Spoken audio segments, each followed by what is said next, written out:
So what did you do for that company that made that company better, that made something better?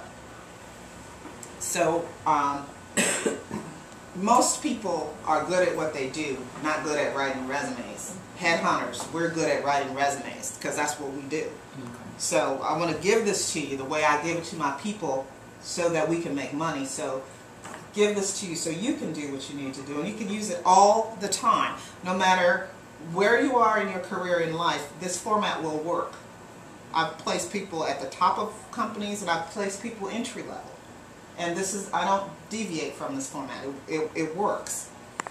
It works, okay? The next thing, talking about how to actually get this written, how to wrap your head around it, getting it out of your head onto the paper.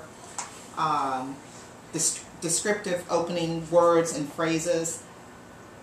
The first word is probably always the most difficult word to get down on the paper. Getting started. Getting started, yeah. And that's one of the reasons I came up with this. Because we would be placing 30 and 40 people in a month, but the resumes would be a mess, and we'd have to get those resumes together. You want to kind of tailor your resume to those different industries.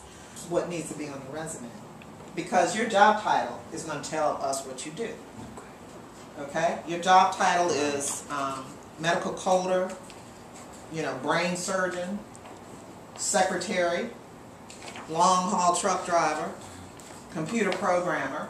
Your job title, unless you're an analyst, is going to, or a consultant, right, is going to tell people what you do. These are just tools for you to use.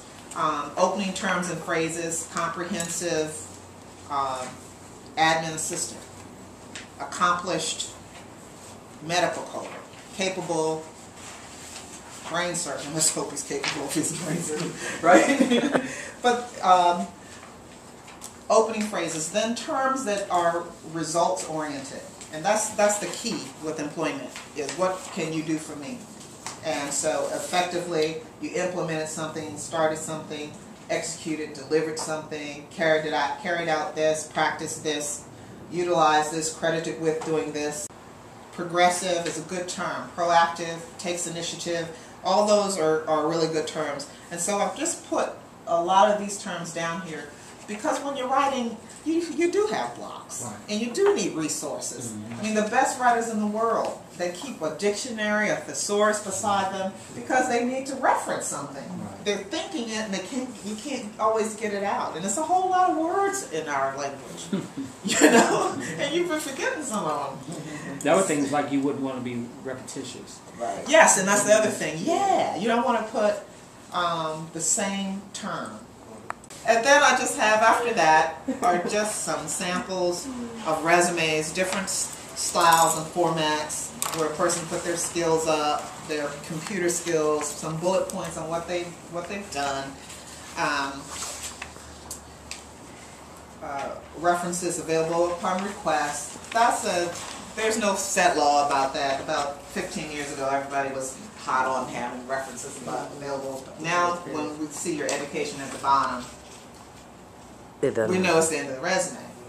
Also, just some little formatting things. Sometimes when you're fresh out of school and you don't have a whole lot of experience, education should go up at the top. Can I ask a question about the number of pages for a resume? Okay. Because I've heard a lot of different things about that. No 15-page resumes, folks. Okay. And there are people who do that. There are people who you have to turn your printer off and cancel the print because they have a lot of stuff on their resumes. Generally, resumes are 1, 2, or 3 pages. I wouldn't go beyond 3 pages.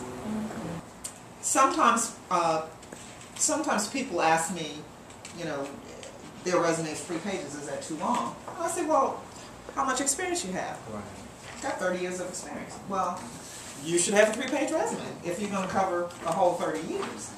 Now, in this area with the government contracting, with the war going on, there's a lot of people, military, and they have they're going into their second career, or are in their second career. Those people generally have 3-page resumes because they have a military career that they've been in for at least 20 years and they're retired, and then they have their next career. that they're currently in. But any other questions? Because I'm done. You can look at these different formats. You'll see one that you like, and then go on. If you're on the computer, if you're online,